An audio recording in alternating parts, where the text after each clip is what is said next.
Qui aurait pu prédire ? Quand on monte dans un avion, on va pas expliquer au pilote de l'avion comment il faut qu'il pilote l'avion. Sauf si on est soi-même pilote. Bon, c'est ce que j'ai dit. Je l'ai dit. Une bonne vieille viande issue de chez nous. Le 1000e tour commence ce soir. Je les invite à faire preuve de la plus grande modération en matière de versement de dividendes. Bonjour, bienvenue dans un nouvel épisode du 1000e tour, l'épisode 2 de la saison 3. J'ai avec moi deux invités, on va parler de l'actu, etc. Et donc je vais présenter mes invités. Comment ils vont déjà ? Ça va ? Très bien, ça va. Ça va très bien, oui. Oh, énorme forme, je vois là. C'est Pas l'habitude d'être du côté des interviewés. Oui, c'est vrai. De ma gauche à ma droite, j'ai le grand plaisir de recevoir Lisa Lab. Bonjour. Bonjour. Lisa, tu es journaliste C'est ça. au Média. Oui. Le média qui s'appelle Le Média. Oh, c'est ça. Grande originalité. Exactement. Tu t'occupes de reportages. C'est ça, du terrain. Et j'ai une émission par semaine qui s'appelle L'Instant Porcher, où on décrypte un petit peu l'actualité économique avec Thomas Porcher, comme son nom l'indique. Mais sinon, c'est majoritairement du terrain. C'est ça, hein, C'est c'est hebdomadaire. Oui. Et donc, c'est un entretien de 15-20 minutes à peu C'est près. ça, où on décrypte l'actu et on parle beaucoup de Bruno Le Maire. Oui. Et du coup, mon cœur est brisé parce qu'il est parti de Bercy. Aïe, aïe, aïe. Eh oui. Comment tu vas faire ? C'est 7 dur. ans, hein, quand même. Faut se remémorer. 7 ans, c'est incroyable. On était jeunes hein, quand Bruno Le Maire est arrivé. Et oui. Ah bah, mon deuxième invité va nous dire quel âge il avait au moment où Bruno Le Maire est arrivé. Bonjour, Andive. Bonjour Julien. Andive, comment je te décrirais ? Tu es un amuseur public, je dirais, sur Twitter. Oui, on peut dire ça. Avec un humour un petit peu acéré.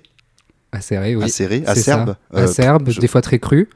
Ouais. Très cru, voilà, quelques... Je pense qu'il y a régulièrement des gens qui viennent commenter sous mes tweets que bon courage, demain matin, le réveil à 6h. Jamais rien eu. Mais non, parce qu'on est dans un pays libre encore. C'est ça, on est dans un pays démocratique. Exactement. On peut dire ce qu'on veut. Ouais. Et puis, on est respecté dans les urnes, on entend notre voix, donc aucun risque. Et du coup, tu avais quel âge, toi, quand Bruno Le Maire est arrivé au ministère de l'économie, en 2017 ? J'avais 12 ans et demi.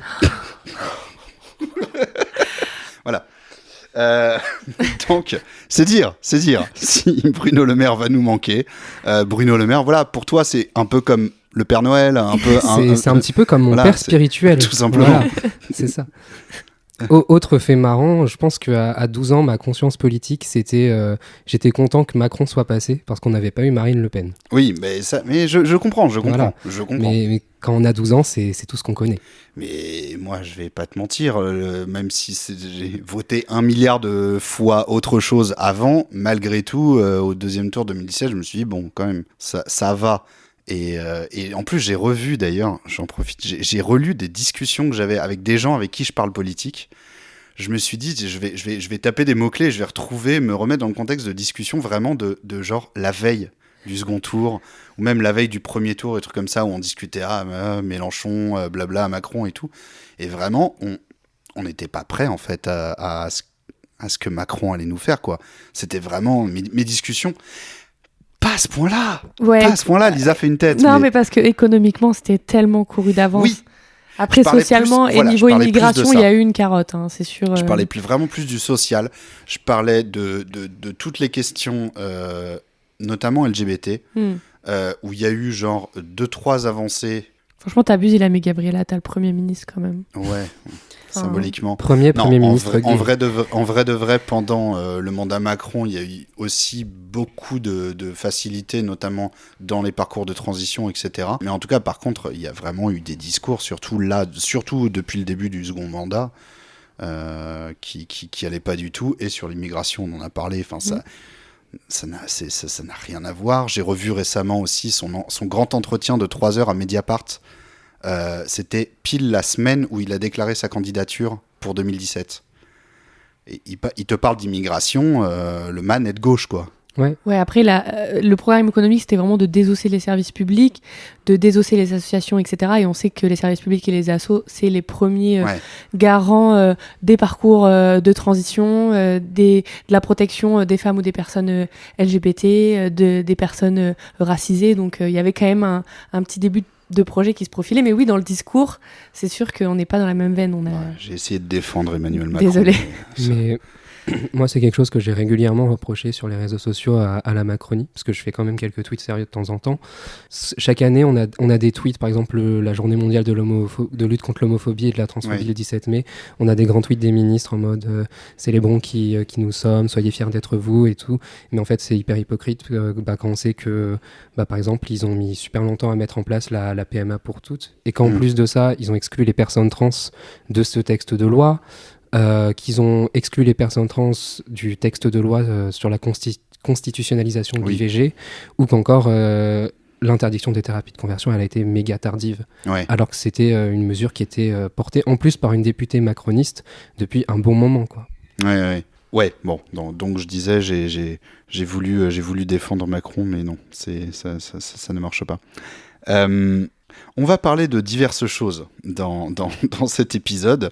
On va parler évidemment du nouveau gouvernement. Encore une fois, je suis obligé de préciser à quel moment on enregistre, parce que vu que là, depuis le mois de juin, c'est dinguerie sur dinguerie, avec un calendrier qui n'a aucun sens, où on dit non, mais va y avoir des annonces, et puis en fait non, et puis voilà. Nous enregistrons vendredi soir.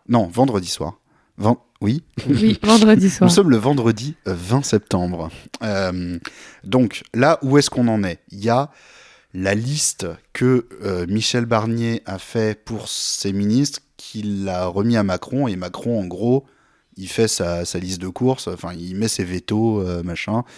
Donc cette liste-là, elle a plus ou moins fuité dans la presse, donc on a quand même grosso merdo une idée de ce à quoi va ressembler le gouvernement, à condition que ça se maintienne, que ce soit accepté, etc.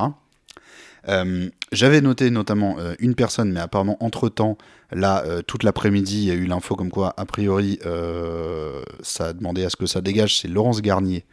Laurence Garnier a été pressentie, a été dans la liste de Michel Barnier pour être ministre de la Famille. Laurence Garnier, c'est une homophobe. Voilà. Je veux dire, est-ce qu'on peut dire les termes ? Il n'y a pas d'autres mots.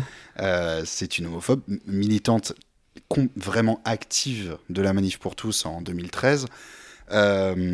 Et beaucoup plus récemment, il y a 2 ans, a voté contre l'interdiction des thérapies de conversion.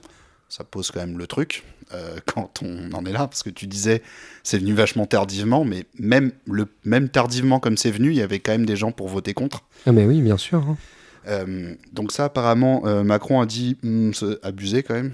Mais Retailleau, ok. Mais Retailleau, en fait, c'est exactement Retailleau le même. à l'intérieur. Retailleau, c'est la droite. À l'intérieur. C'est la droite catho traditionnaliste, ministre de l'Intérieur, très anti-immigration. Vu qu'a priori Michel Barnier va pas faire son idée de faire un ministère de l'immigration, en fait, cette question-là sera confiée au ministère de l'Intérieur, donc à Bruno Retailleau. Oula, Lisa qui est en train... En fait, pour raconter ma journée, je sors d'un centre de rétention administrative parce que j'ai fait un reportage qui va bientôt sortir sur le média, petite exclue pour vous, voilà. Mais quand je vois ce que la première loi immigration déjà détricotée par rapport au Conseil constitutionnel, etc., ce qu'elle a provoqué dans l'ECRA, enfin, l'ECRA, en gros, c'est qu'on retient des gens parce que ils n'ont pas la nationalité française, ou alors ils l'ont perdue parce qu'on a décidé qu'ils avaient fait un trouble à l'ordre public. C'est-à-dire qu'on retient des gens dans un espace fermé pour ce qu'ils sont, pas pour ce qu'ils ont fait. Alors le débat des prisons, c'est encore autre chose, et je pourrais dire plein de choses dessus, parce que je suis pas forcément d'accord avec le fait d'enfermer des gens, sachant l'état de la justice, et c'est encore un autre débat. Mais je ressors vraiment d'un truc où en fait les gens, on a décidé qu'on les enfermerait parce que ils sont... il n'y a aucune explication, c'est-à-dire que, et en plus la France s'est fait retoquer plein de fois par le Conseil des droits de l'homme au niveau de l'Europe, c'est-à-dire qu'on a dit on prend des gens au hasard comme ça, alors objectivement ce serait... Au hasard par exemple, est-ce qu'il y a beaucoup d'Américains qui ont expiré leur visa de tourisme ? Non, mais par contre tu fais bien de parler des pays, parce que il y a beaucoup de... on va dire de pays africains qui sont représentés. Il y a aussi beaucoup de pays du Moyen-Orient, du Proche-Orient. Et on a vu sur la liste des gens qui sont vus pour être rapatriés, entre guillemets, renvoyés en Haïti et en Afghanistan. Ouais. Et on n'a pas compris, parce que ça, c'est contre la Convention européenne des droits de l'homme, avec déjà le fait d'enfermer des gens, c'est un... Voilà. Mais on n'a pas compris, et on leur a dit, mais c'est normal d'enfermer des gens qui viennent d'Haïti ou d'Afghanistan, sachant qu'on ne peut pas les renvoyer là-bas. Ah non, on va les renvoyer, etc. Et même en général, c'est-à-dire qu'on enferme des gens, pour bien comprendre, c'est pas des gens qui sont passés par un procès, c'est pas une prison. Et encore une fois, on peut parler d'état de la justice en France, hein. C'est juste un juge des libertés qui a décidé d'enfermer quelqu'un pour 2 à 3 mois, et la moitié des gens, en plus, ils sont libérés. C'est-à-dire qu'on enferme des gens comme ça, on est en France, quoi, en 2024. Ouais. Et c'est pour ça que je fais cette tête quand je vois ce que va donner le ministère de l'Intérieur, parce que je me dis, c'est lui qui va. C'est quoi le pire C'est quoi Bruno pire Retailleau que ça qui va s'occuper des décisions rapport au centre de rétention administratif. Et de toute la législation autour de ça, quand on voit l'état du CRA, quand on voit les mesures d'hygiène, quand on voit les soins médicaux non appliqués, les décisions des juges des libertés non appliquées, quand on voit des gens nous demander à travers le grillage, s'il vous plaît, libérez-moi d'ici, des gens qui ont une vie, enfin des gens en fait, tout simplement, des humains. On se dit c'est quoi la prochaine étape en fait, vraiment. Bah, c'est un petit peu lié par rapport à tout ça. Moi, plutôt dans la journée, j'ai remonté un petit peu le compte Instagram d'Hugo Décrypte, où notamment il a fait un reel, une vidéo très courte de Michel Barnier, et il revenait sur ses propositions qu'il avait fait en 2021 quand il était candidat à la primaire des Républicains pour être leur candidat. Et moi, ce qui m'a marqué, c'était... je suis assez sensibilisé aux questions de la protection de l'enfance parce que moi je suis éducateur spécialisé à côté d'être un amuseur public. Mais une mesure qu'il souhaitait mettre en place en 2021 et qui du coup va peut-être voir le jour, c'était en fait de renforcer les centres d'éducation fermés. C'est-à-dire des mineurs qui commettent des délits, des petits délits, des mineurs délinquants comme ils les appellent. Sa solution, c'est de les enfermer et voilà, je sais pas ce qu'il y a après. Aussi sur Twitter tout à l'heure, j'ai vu un tweet de Lies Loufoque, qui est un militant des droits de l'enfance, ouais. Voilà, ancien enfant placé, voilà, c'est quelqu'un que j'apprécie beaucoup dans son militantisme, et en fait en voyant les nominations, les futures nominations au ministère, il était en train de se dire en fait, moi là j'ai juste envie que le ministère de l'enfance en fait il soit supprimé quoi, parce que vu ce qui est annoncé pour tous les autres, là tout est à perdre, donc en fait supprimez-le, qu'on s'en occupe pas pendant le gouvernement Barnier, et puis on verra quand il y aura un truc un peu moins pire. Donc c'est dire la liste que propose Michel Barnier. Et puis ses solutions par rapport à la délinquance, etc. quoi. C'est pas du tout les bonnes réponses. On sait que le répressif, ça marche pas. Et ce qu'il faut, c'est de l'éducation réhabilitative, mais pas d'enfermement. Ouais, et ça présage rien de bon parce que du coup, voilà, quoi. A priori, Michel Barnier, je sais pas, LR a réussi à faire un coup d'État absolument monstrueux. C'est magistral, hein. 7% des voix, tout le gouvernement. Tout le gouvernement avec... Oh, c'est sûr, il y aura quelques ministres macronistes pour un petit peu faire de l'équilibre, pour voilà, faire un gouvernement d'union nationale. C'est ça. De front républicain. Ouais, voilà. Des macronistes bien de centre, voilà, qui représentent toute la République. Et donc, alors, est-ce que vous avez vu qui a refusé ? Il a refusé le ministère de l'économie et du budget. Non, je crois que j'ai pas vu. J'ai pas vu non plus. Tu n'as pas vu ? Essayez de trouver. Il y a quelqu'un, et alors c'est officiel, hein, il l'a dit, voilà, on Laurent m'a proposé. Wauquiez. Et très bonne réponse. Ah, c'est bon, je l'avais vu passer. C'est Laurent Wauquiez. Laurent Wauquiez voulait le ministère de l'Intérieur. Vraiment, il avait dit, moi, je veux le ministère de l'Intérieur. On lui a dit, non, mais est-ce que tu veux devenir ministre de l'économie et du budget ? C'est les mêmes compétences. Hein, oui, voilà, c'est exactement la même chose. et puis il a refusé. Alors, il y a pas mal de gens qui ont quand même mis en avant le fait que il est quand même sous le coup d'une enquête pour détournement d'argent public. Donc peut-être qu'il s'est dit aussi, si je suis nommé au ministère de l'économie et du budget, je risque pas faire long feu parce que ça risque quand même de faire parler. Ça la fout mal. On parle de centaines de milliers d'euros pris à la région, notamment pour faire des dîners, pour faire des voyages, machin. J'avais en tête les dîners, moi. Ouais, les dîners, il y a eu le dîner au château. Dîner au château, là, ça, c'était quoi, à côté de Lyon. C'était pas... Non, j'ai peur de dire trop bas, mais 1 200 € par tête, je sais plus combien c'était. Oui, c'était à peu près un truc comme ça, oui. Pour un truc qui n'avait pas de... Enfin, c'était pas un truc de travail, c'était vraiment... Se faire plaisir, quoi. C'était de la bonne kiffance, quoi, tout simplement. Non, mais tout simplement, après, voilà. Non, mais c'est un sacré kiffeur. Hein, t'aurais été invité, t'aurais pas dit que c'est scandaleux, hein, donc voilà.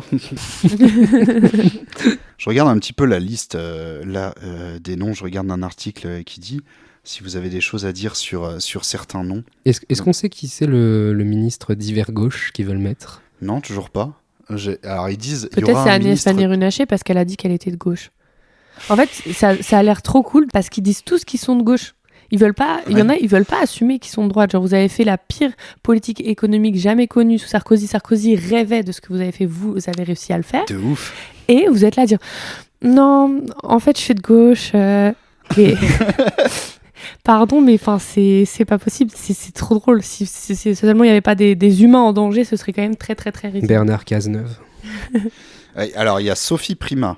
Alors attention, Sophie Primas, elle a été proposée pour un secrétariat d'État au commerce extérieur et au tourisme. Mm-hmm.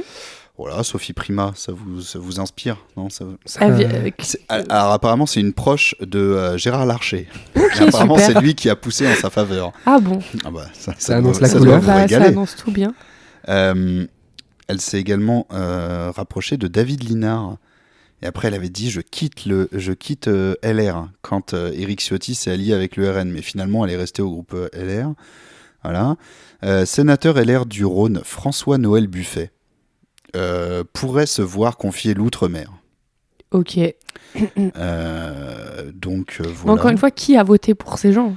C'est vraiment la question que je me pose toutes les 10 minutes, c'est qui a voté les Républicains dans ce pays? Personne, on le sait, il y a une élection. Mais les Français ont demandé, moi j'ai regardé un petit peu, moi j'aime bien regarder les plateaux de débat. En live, je me disais hors antenne, j'aime bien regarder C'est à vous.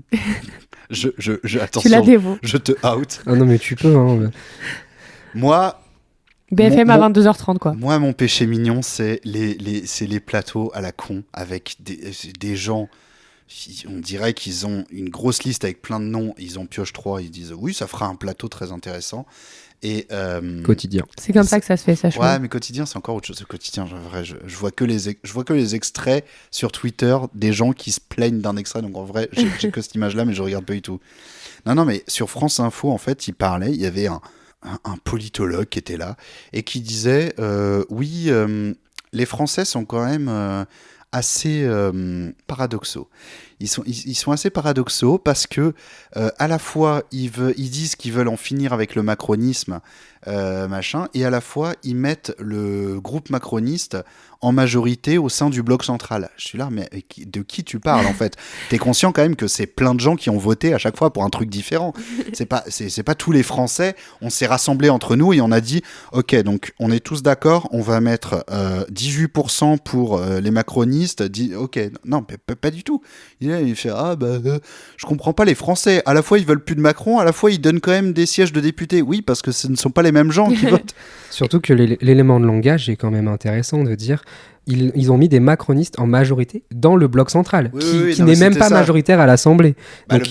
ce qu'ils appellent le bloc central devient majoritaire en vérité, tu vois. Mais et tellement pas central, mais bref. Oui, non. Mais en fait, c'est juste n'importe quoi parce que à chaque fois, on oublie ce fameux front républicain. Est-ce qu'on peut rappeler qu'au deuxième tour, il y a quand même un mec LFI qui s'est retiré, j'ai pas son nom, je suis désolée, qui s'est retiré pour Gérald Darmanin. Oui, c'était pas une candidate LFI. Je sais plus si c'était un mec ou une meuf LFI, je suis désolée, une personne LFI qui s'est retiré pour Darmanin. Vraiment, et en plus, ça, pour le coup, les chiffres le montrent qu'il y a vraiment énormément de gens de sensibilité de gauche, alors quelle que soit la gauche, qui ont voté pour des macronistes, voire les pires macronistes qui flirtent avec l'extrême droite pour éviter que l'extrême droite ait tout le pouvoir et le gouvernement et la victoire de Bardella, alors qu'à l'inverse, le Front républicain n'a pas vraiment répondu. Les gens qui votent plutôt Macron n'ont pas vraiment voté le candidat NFP quand le macroniste s'est retiré. Donc on peut pas dire « Ah oui, il y a une partie des Français qui veulent continuer avec Macron ». Alors c'est vrai qu'il y a une partie des Français qui veulent continuer avec Macron, une partie qui est à fond dans le néolibéralisme parce que parce qu'ils y croient et tant mieux pour eux, j'ai envie de dire. Puis il y a une partie aussi qui a voté pour le Front républicain et enfin il y a une dernière partie, toujours des gens qui savent pas où ils habitent et puis ils votent le député de leur circo macroniste parce qu'ils sont en mode mais parce que les extrêmes c'est trop dangereux. Parce que ça n'existe pas les Français en fait. Oui, les Français. Exactement. Il y en a plein qui ont dit oui, les Français ont demandé un gouvernement d'union nationale avec un peu de gauche, un peu de droite. Non. Il faut arrêter avec ce bloc central. Pas du tout. Il y a des Français qui ont voté pour avoir un gouvernement lutte ouvrière, je veux dire, en soi. Oui, c'est vrai. Et d'autres qui ont voté pour avoir un gouvernement nazi. Je veux dire, Et après, à la fin, il y a des résultats et tout. Pour revenir sur ce que tu disais face à Gérald Darmanin, c'est Leslie Mortreux. Voilà, désolé. Candidate LFI c'est à Tourcoing. Enfin, c'est Tourcoing. C'est ça. Qui s'est retirée, qui a dit je joue le jeu du Front républicain. Il y a une triangulaire avec Darmanin et le RN. Je me retire, je suis en troisième. Il y avait aussi ça devait être terrible. Il y avait aussi eu Noé Gauchard qui avait dû se désister face à Elisabeth Borne. Wow. Parce que le duel c'était RN Elisabeth Borne et il a dit et il s'était déjà fait battre en 2022, donc je pense que lui et je crois que quelqu'un a fait la même chose, je crois que c'était une écolo qui s'est désistée pour permettre entre guillemets à Laurent Wauquiez de battre le RN. Aïe. Ouais. Voilà, donc et ça, des exemples on en a partout. Il y avait eu des sondages d'ailleurs après les législatives, des sondages sur le comportement des électeurs face à l'idée d'un front républicain.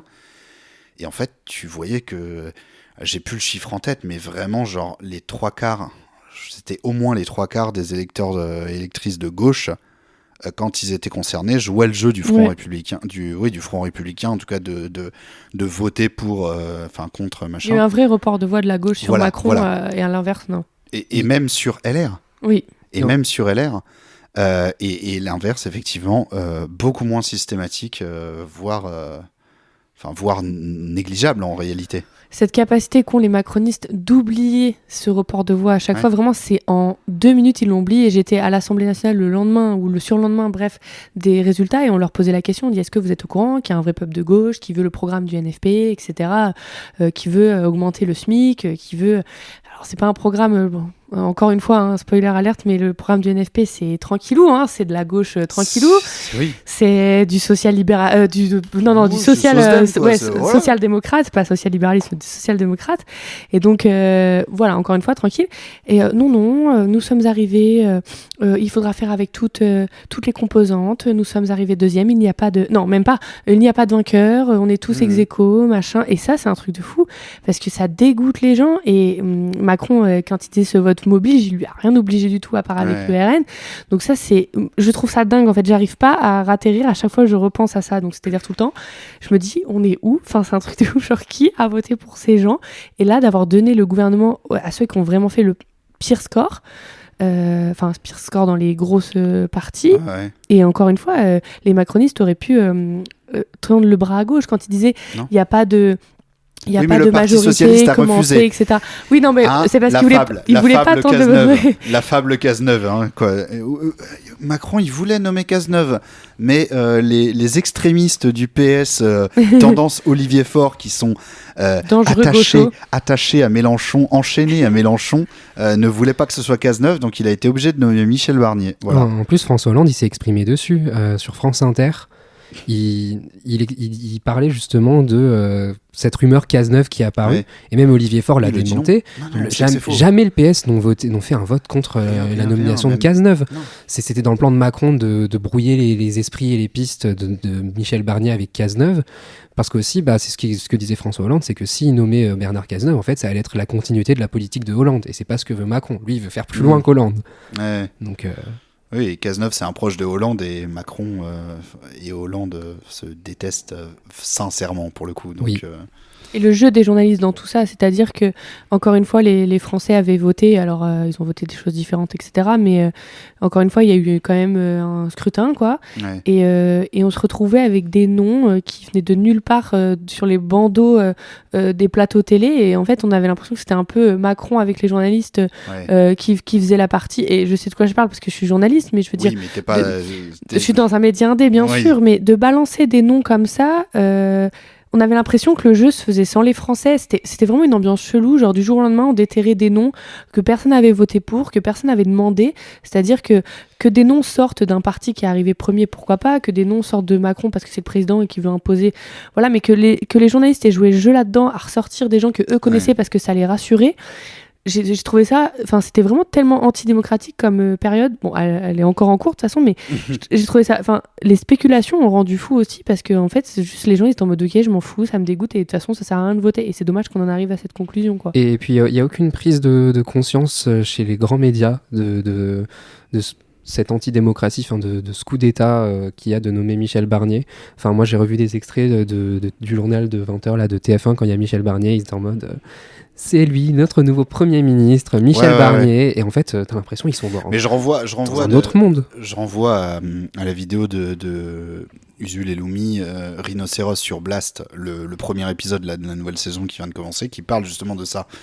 La vidéo s'appelle comment les médias ont assuré le SAV du gouvernement Barnier, mais c'est ça, même tout le long de cette séquence-là, les médias en fait, les médias, quand je parle des médias, évidemment, on sait de qui je parle, hein, c'est TF1, BFM TV, TF1 et Radio France, France Info et France Inter pour les matinales et tout. C'était vraiment juste le porte-voix en fait de soit des trucs officiels du gouvernement de Macron, hein, en tout cas, parce qu'il n'y avait plus de gouvernement, mais de Macron, ou juste le porte-voix des fausses indiscrétions off qui sont en fait juste... Mais BFM a réussi à faire un bandeau une fois en disant est-ce que Macron nous ferait pas un peu tourner en rond. Et c'est genre au bout de 50 jours où on attendait la nomination de quelqu'un. Oui. Et ce qui me fait doucement rire, encore une fois, s'il n'y avait pas des vies en jeu, quoi, c'est qu'il demandait au NFP un nom très très vite, il faut se dépêcher, ça veut dire vous n'êtes pas sûr de vous, etc. Ils ont dû balancer un nom en une semaine.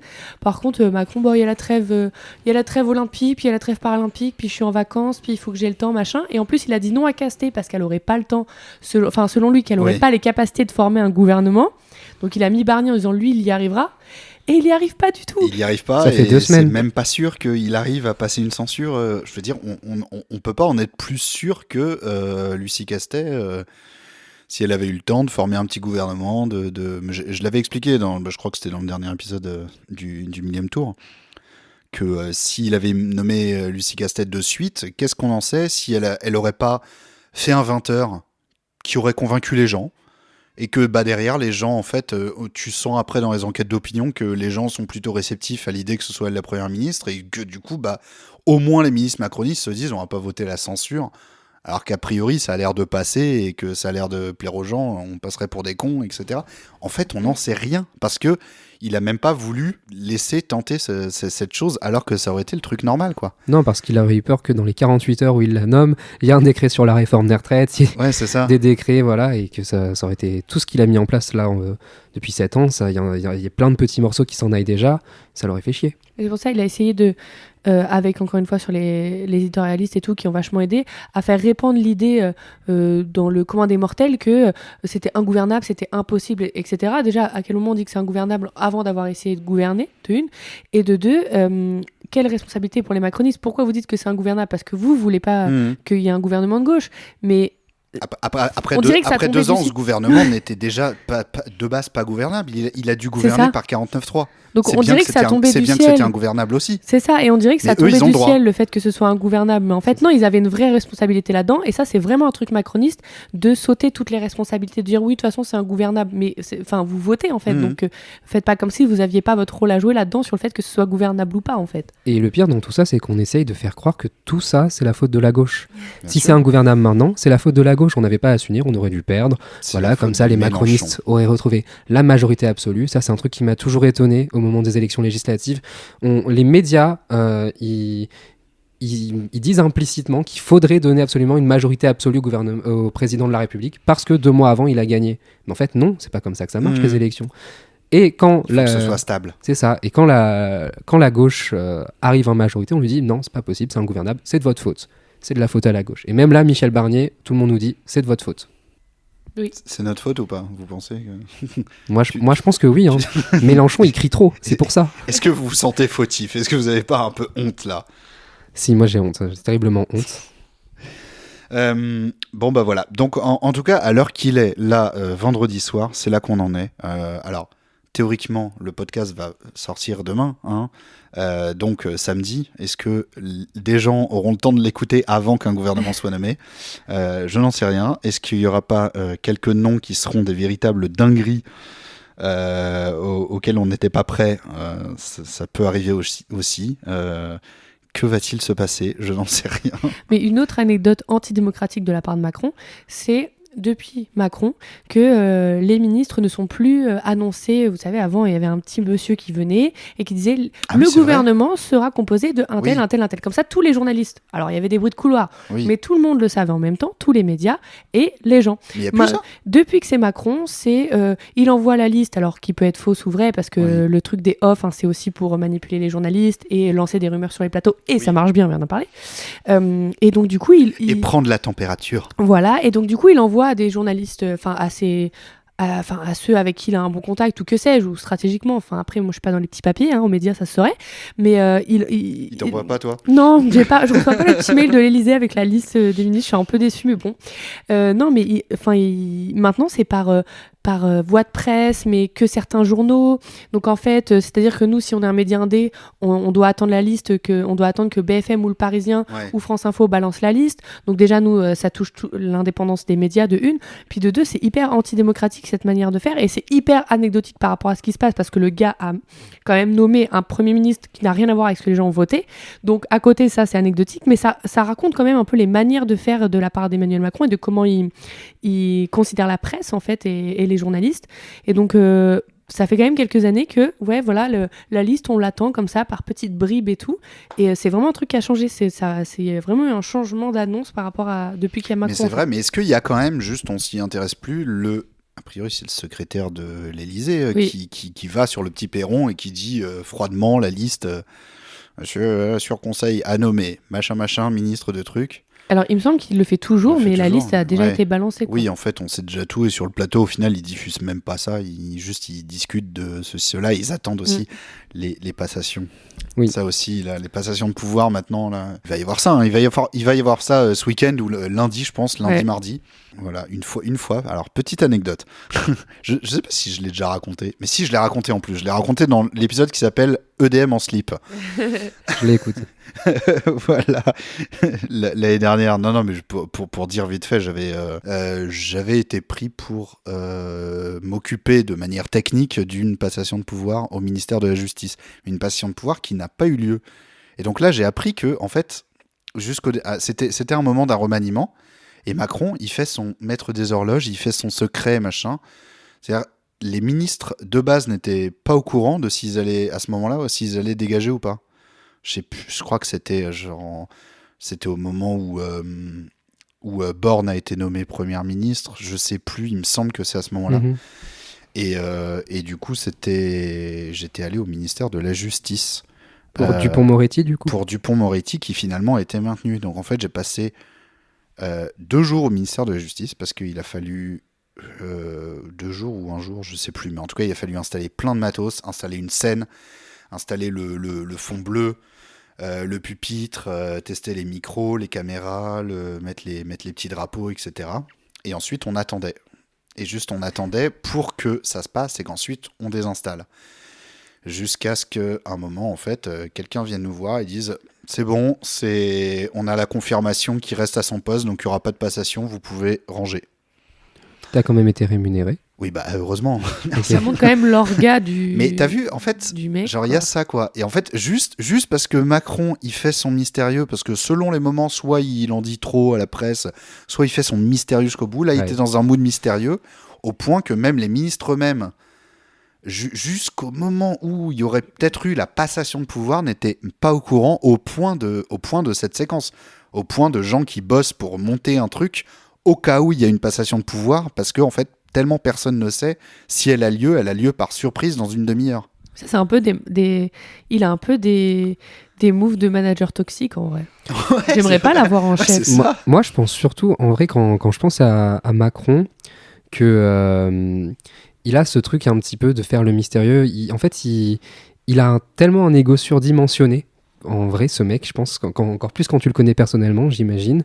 Mais j'imagine, le petit j'imagine. Tu veux nous avouer les choses. Le petit j'imagine pour qu'on. Non, mais moi, je sais pas. Je trouve qu'il y a un truc. C'est comme la dissolution.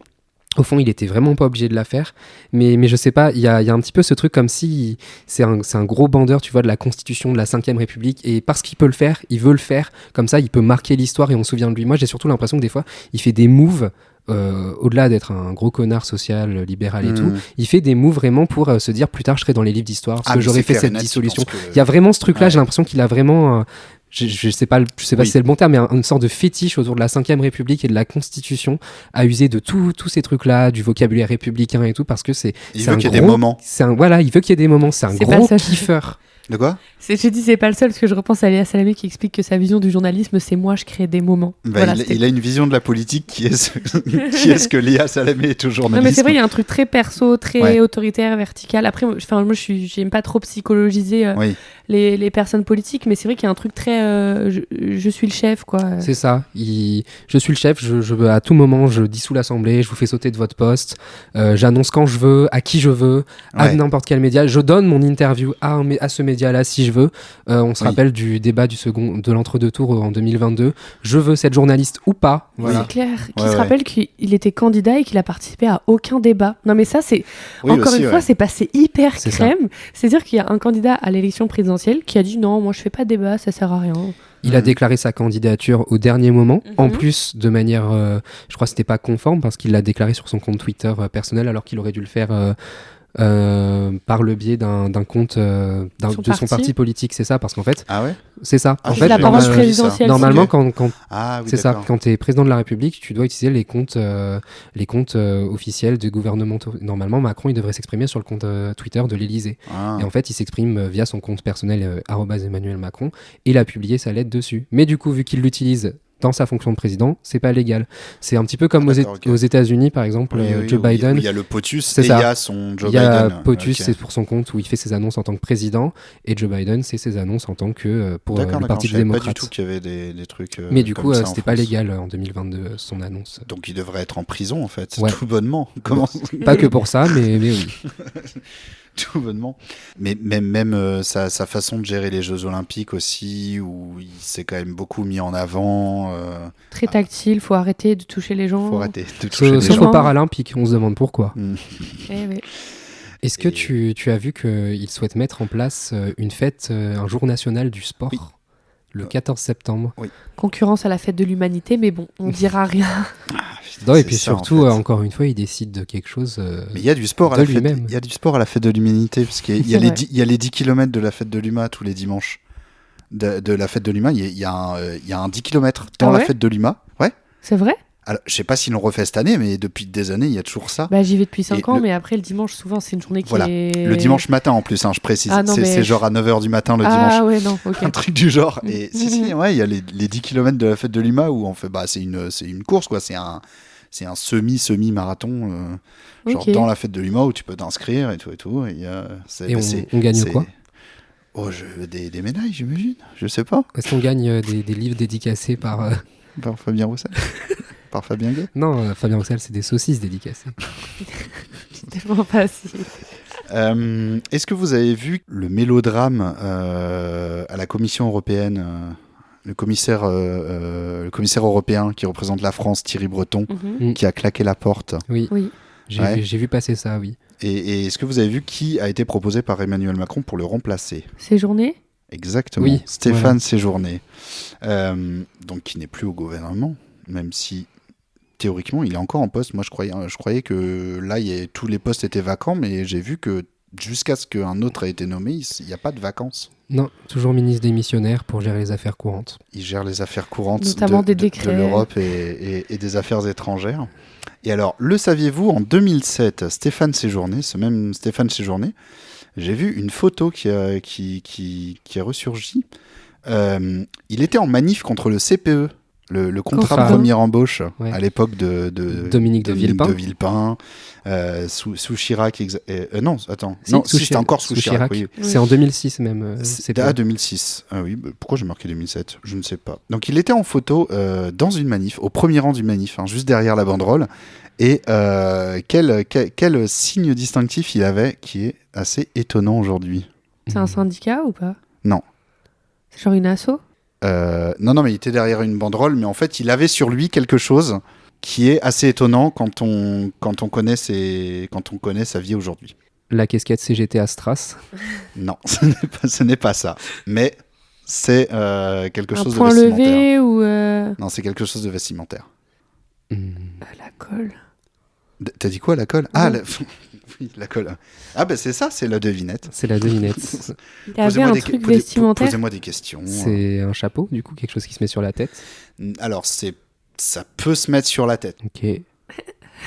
Un kéfier parce qu'il soutient la Palestine. Très bonne réponse dans Dive. C'est vrai? Oui. J'ai vraiment dit ça second degré. Non, tout à fait. Stéphane Séjourné, du coup, petite photo, tout jeune fringant, qui était au premier rang d'une manif avec un kéfier autour du cou. Donc voilà, et aujourd'hui, évidemment, donc là, t'es en train de qu'il y a dire des prises de position très pro-Israël. Donc là, un ministre est un dangereux terroriste, c'est ce que tu es en train de nous raconter, parce que moi, je regarde la télé, donc je connais tout. Hein. Oui, c'est ce qu'on pourrait croire, en fait. Moi, j'ai été choqué, en fait. Normalement, c'est 135 € d'amende, et s'il y a outrage, c'est garde à vue. Hein. Je vais vous retrouver la photo. Kéfier sur ces journées. J'ai vraiment dit ça, je pensais pas que c'était ça. Ah voilà. Alors voilà, je vous montre la petite photo, ce n'est pas très radiophonique, mais évidemment, n'hésitez pas à taper Stéphane Séjourné Kéfier sur Google Images. Donc voilà, c'est pas très pratique comme ça. Donc voilà, premier rang d'une manif comme ça contre le CPE, et nous avons Stéphane Séjourné ici, vraiment. Le point levé est une bonne réponse, hein. Il a le point levé sur la photo, cela dit. Ça donne pas envie de vieillir. Hein. Ou de s'enrichir, je sais pas. Ouais, je ne sais pas. Qu'est-ce qui... Voilà. Mais non, mais à l'époque... Mais il y a beaucoup de gens, de macronistes qui viennent, entre guillemets, de la gauche, hein, qui ont fait des manifs de gauche. Véran aussi, on l'a vu dans un hôpital en train de défendre le service public, qui était gréviste. Alors en plus, un médecin gréviste, c'est rare. Enfin, il était interne. Mais, et il y en a d'autres encore qu'on voit à l'époque gueuler sur le gouvernement de droite, etc. Et encore une fois, je rappelle, Macron a fait ce que la droite chiracienne et tout rêvait en manière économique, sociale et tout. Donc, c'est juste fou la dissonance cognitive. Et ça montre aussi que les macronistes n'ont aucune colonne vertébrale politique, en fait. Mais le chemin de beaucoup de macronistes, c'était, du coup, les jeunes, ceux qui ont 40 ans là aujourd'hui, c'est jeunesse UNEF, PS, du coup, potentiellement se retrouver dans les manifs au début des années 2000. Ensuite, du PS, on virait PS Strauss-Kahnienne, genre qui militait auprès de Dominique Strauss-Kahn pour qu'il se présente en 2012. Du coup, pas Strauss-Kahn parce qu'il s'est passé ce qui s'est passé en 2011. Du coup, Hollande, mais aile droite du hollandisme, du PS, loi travail, d'échéance de nationalité, etc. Et au moment où Macron est ministre et qu'il crée son mouvement En Marche, ils vont derrière Macron en disant ça c'est bien, ça c'est un nouveau mouvement dynamique, etc. Et paf, ils deviennent macronistes et ils deviennent ministres de Macron. Et c'est vraiment le schéma classique. Hein. Mais ça, qui n'a aucun sens. Ça, c'est c'est Stanislas Guérini, c'est Sacha Houlié ou des gens comme ça. Elisabeth Borne. Elisabeth Borne. Elisabeth Borne, moins, parce que elle ça ne t'aura pas échappé qu'elle elle ne rentre pas dans ma catégorie de jeunes du PS qui aujourd'hui ont la quarantaine. Oui, c'est vrai, mais j'avais en tête qu'elle était au PS. Oui. Elle était assistante parlementaire ou quelqu'un de gauche au PS. Ségolène Royal, non? Oui, je crois, je sais plus. Oui, peut-être. Je sais plus. Vérifiez les auditeurs. J'en ai marre de vérifier en direct pendant le podcast.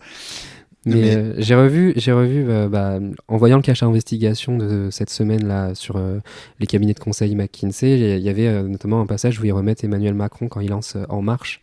Et il y a toujours cette phrase de « je dépasse le clivage gauche-droite ». Voilà. Et donc c'est comme ça qu'il a aspiré toute l'aile droite du PS finalement. Ouais. Et aujourd'hui, ça se retourne contre lui parce que du coup, il a créé un troisième bloc, mais un troisième bloc qui... Mais un troisième bloc qui, selon moi, va s'effondrer. Parce que d'ailleurs, c'est un truc que dit Mélenchon depuis longtemps. Il dit à la fin, il n'y aura plus que nous et l'extrême droite. Mais là, ça se précise de plus en plus. Parce que comment tu veux... Je veux dire, même, je parle pas que des gens qui pensent comme nous. Je parle vraiment des gens en général. Je pense qu'une majorité de gens dans ce pays... Comment, en fait, tu veux avoir confiance en le vote et en ces gens-là, etc., quand tu vois qu'ils ont reconstitué un gouvernement à partir de ça, ce qui correspond vraiment pas à ce que les gens ont voté d'un côté ni de l'autre. Et pour moi en fait, c'est leurs dernières heures, on dirait qu'ils se raccrochent à la vie avant de... J'arrive pas à comprendre la trajectoire politique de passer du PS, même le PS qui était hyper libéral et tout, ok, mais en termes de programme, quand tu passes, entre guillemets, de la gauche, parce que le PS, on sait, au macronisme. Et c'est des gens qui ont fait les meilleures écoles du pays, qui sont censés être l'élite, qui sont censés savoir lire des programmes, savoir comprendre une politique économique, sociale et tout ce que tu veux. C'est le jour et la nuit, la gauche et Macron. Et donc de dire oui, je suis un peu entre les deux, je sais pas, j'aime pas les extrêmes, etc. C'est vraiment de la méconnaissance politique ou alors le fait de droitiser de manière volontaire, hein, c'est pas... Voilà, mais c'est vraiment le fait de n'avoir aucune colonne vertébrale ou alors de fermer les yeux sur des trucs parce que ça protège ses intérêts, quoi. Mais parce qu'aussi, Macron, comme le disait Julien au début du podcast, notamment quand il s'exprimait sur les questions sociales, il parlait comme quelqu'un de gauche. Parce que c'est comme ça qu'il a attrapé, je pense qu'il a, sur la partie économie, je sais pas, mais je pense que les socialistes du PS, il les a surtout attrapés, je pense, sur les questions sociales. Voilà, en faisant de belles paroles sur l'immigration, sur les droits LGBT et tout, et c'est comme ça qu'il les a eus. Mais parce que le PS était déjà droitisé, parce que... Oui, mais oui. Parce que vraiment, économiquement... quand t'es de gauche, tu défends les services publics, quoi. C'est ça. C'est quand même un truc qui doit te mettre les warnings directs. Mais de toute façon, à partir du moment où Hollande a balancé loi travail, CICE, machin, bon, tu savais que le PS était déjà libéral. Mais en fait, on se perd dans les courants de pensée et c'est un truc qui a le don de m'énerver parce que plus rien n'a de sens et ça permet pas de réfléchir en bonne et due forme. Moi, si demain, je mets en face un libéral et... quelqu'un plutôt keynésien, voire marxiste, etc., au moins, il y a un débat. Là, il n'y a plus aucun... Et c'est leur but, hein, d'entretenir le flou dans les termes de pensée économique ou de pensée politique. Et quand je vois une Agnès Pannier-Runacher, j'en reparle parce que ça m'a choquée, qui se permet de dire de gauche, en fait, ça n'a plus de sens. Et pourquoi vous assumez pas juste que vous êtes pour le néolibéralisme et au moins le débat, il sera démocratique et clair et précis, quoi. Parce qu'ils veulent flouter. Ils veulent continuer à faire ça. Ça a marché en 2017 parce que du coup, en floutant, c'est comme ça qu'ils ont aspiré le plus de monde de tout, de la gauche et de la droite. Et c'est comme ça qu'ils ont formé leur bloc central. Et maintenant, en fait, les gens sont tellement en rejet de ce bloc central qu'ils retournent dans ce qui reste. Et dans ce qui reste, il y a ce qu'on appelle les extrêmes, mais en même temps, c'est vrai parce qu'il a aspiré toute la droite du PS, donc ils sont dans le bloc central, une partie, et les LR de droite, gaullistes, ils sont plus beaucoup. Et la gauche PS, se reforme un petit peu sous l'UNFP, mais voilà, et en fait, par rapport à ce bloc central et à sa mort, normalement, il aurait dû mourir à ces élections. Dans les projections que faisaient les instituts de sondage, les macronistes étaient écrasés entre le NFP et entre le RN, et un petit peu des LR. Mais au final, c'est pas ce qui s'est passé, grâce au désistement républicain, Front républicain. Voilà. C'est effrayant. C'est très effrayant. Alors, Flash News, le millième tour, en direct, pour nous, mais du coup, pas du tout pour les auditeurs et auditrices. J'ai le nom de la personnalité d'hiver gauche qui devrait intégrer le gouvernement. Alors, je ne sais même pas si vous connaissez cette personne, moi je la connais, mais... C'est Lucie Casté. Ah, t'imagines, on lui propose le ministère des trottoirs. C'est quel ministère, la personne d'hiver gauche ? Ce serait pour le ministère de la Justice, figurez-vous. C'est une personnalité vraiment... Connue ? C'est une personnalité connue, qui met un peu de dynamisme selon moi. Non, c'est faux. C'est pas un écolo perdu, genre ? Non. C'est quelqu'un du PS ? Alors, c'est quelqu'un qui a fait partie du PS jusqu'en 2010. J'ai peur. C'est Jean-Luc Mélenchon. Trop drôle. Benoît Hamon ? Non, ce serait... je veux dire, je suis pas non plus un fanat de Benoît Hamon, mais je garde quand même une plutôt bonne opinion de lui s'il acceptait un poste. Je dis n'importe quoi, il est resté au PS jusqu'à bien plus tard que 2010. Oui, c'est vrai, c'était 2017. Est-ce que c'est quelqu'un qui a déjà été ministre ? Alors, est-ce qu'il a déjà été ministre ? Je regarde ça sur sa page Wikipédia. Eh bien non, c'est vraiment un... Il est plus divers ou gauche ? Il est beaucoup plus divers que gauche. Ok. D'accord. Franchement, c'est dur. Hein. Non, c'est très dur. Vous avez pété un plomb. Alors, je vais vous donner sa date de naissance, tiens. Il est né le 6 juin 1952. Oh non, oh, mais putain. c'est une blague. Et mais plus jeune que Michel Barnier. Plus jeune que Michel Barnier. Point notable. Voilà, quand même. Je réfléchis. Quelqu'un de vieux et de gauche. Je sais pas si tu le connaîtrais. Alors, je vais vous dire Jacques Attali ? son poste. Non, pas Jacques Attali. Oh. Je sais même pas s'il est d'hiver gauche, Jacques Attali. Historiquement, c'était un proche de Mitterrand, donc souvent on dit que... Non, mais c'est... souvent, on dit que c'était un proche du PS, mais enfin, c'est plus le cas depuis les années 90. Bon, dernière tentative. Ils ont déterré Lionel Jospin. Il est plus vieux que ça. Bien plus vieux. Enfin, Jospin est quand même plus vieux. Non. Et en fait, il est depuis 4 ans président de la Haute Autorité pour la Transparence de la Vie Publique, la fameuse HATVP, qui publie les déclarations de patrimoine et des trucs comme ça. Eh bien, c'est, attention, roulement de tambour, notre probable ministre de la Justice qui va donner un peu un coup de jeune à cette institution. C'est bien sûr Didier Migaud. Je vous montre... Je connais pas, la mais photo. La photo Donc, voilà. là, c'est un cadavre. Ça, c'est la caution. Voilà, je vous montre ça. Là, je suis pour les auditeurs auditrices, je suis en train de montrer la photo et de la pointer du doigt et faire ça, c'est la caution de gauche. Non, mais c'est ce que le NFP voulait. Hein. Voilà, ça, c'est pour dire non, mais on admet que le NFP a quand même fait un bon score. Voilà. Non, mais moi je lui fais confiance. Hein. Il est très de gauche. Moi, je pense qu'il se rapproche du courant mélenchoniste. Il s'est un peu éloigné du ruffinisme, mais voilà. Ouais, oui, c'est un vrai camarade, lui. Je pense qu'on va pouvoir compter sur lui. Voilà, on va libérer tous les prisonniers. Non, c'est pas vrai. Ben non, mais très bonne transition. Lisa, tu étais à la fête de l'Humanité. Oui. Moi, je n'ai pas pu y aller. Parce que pour les auditeurs et auditrices assidus du Millième Tour qui ont écouté le dernier épisode, je me suis fait opérer du dos et c'était un peu compliqué. Du coup, j'ai raté ma deuxième fête de l'UMA ratée en je sais plus combien, mais ça fait depuis 2009 que j'en rate pas une seule, sauf du coup maintenant deux. Mais la fête de l'UMA, moi, ça me tient à cœur. Comment était ta fête de l'Humanité ?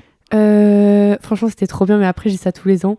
Non, mais cette année, tant mieux. tout nouveau. Il y avait un village des médias indés juste en face de l'Agora pour ceux qui sont un petit peu la fête de l'UMA.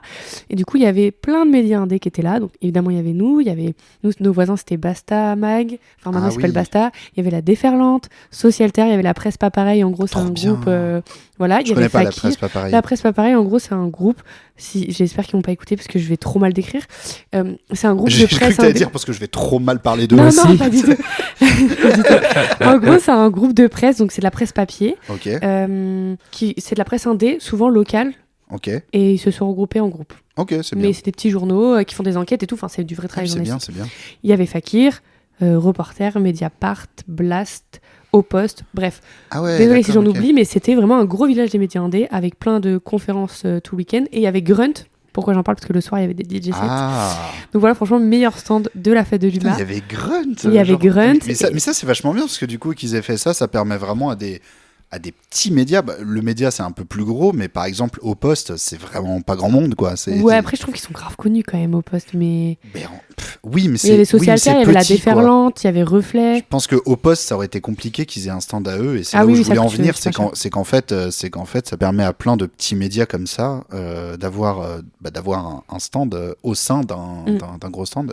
Trop bien. Donc c'était trop cool, l'ambiance c'était trop cool. Ouais. Après, en général, j'ai trouvé, en vrai, alors c'est peut-être parce que moi j'étais enfermée dans le village des médias indés, qui était quand même une ambiance un peu tranquille, c'était pas village du livre non plus, hein, mais voilà, c'était calme. J'ai quand même fait quelques concerts, j'ai été m'amuser dans les stands à droite à gauche bien sûr, mais je trouvais que c'était un petit peu moins politique cette année, j'ai entendu moins de slogans, moins de... Je sais pas. Mais chacun vit sa propre fête de l'humain en fait. Ouais, je pense que... Ou alors je suis passée à côté des slogans, c'est ça, mais... le truc. Ouais, c'est que l'année dernière, je suis allée voir Medine et tout, donc c'est vrai que ça... On a chanté... tu parles de dans les concerts oui, okay. Même dans les foules, dans les allées, etc. Okay. En fait, cette année aussi, il y avait énormément de monde. L'année dernière, il y avait 250 000 personnes. Cette année, il y en avait 450 000. Quoi ? Donc, c'est-à-dire que pour ceux qui connaissent la fête de l'UMA, le vendredi, on aurait dit le samedi. Le samedi midi, on aurait dit le samedi soir. Donc, c'est vrai qu'en termes de... Voilà. Ça montre que les gens s'intéressent et je pense qu'avec le NFP aussi, il y a eu un engouement, un truc, parce que la prog était tranquillou. Donc, je pense pas que c'est la prog qui est attirée du monde. Mais après c'est mon avis parce que là il y a des gens qui vont dire non mais tu rigoles, il y avait ce DJ là, c'était ouf. Donc voilà, j'ai pas envie de me faire des ennemis.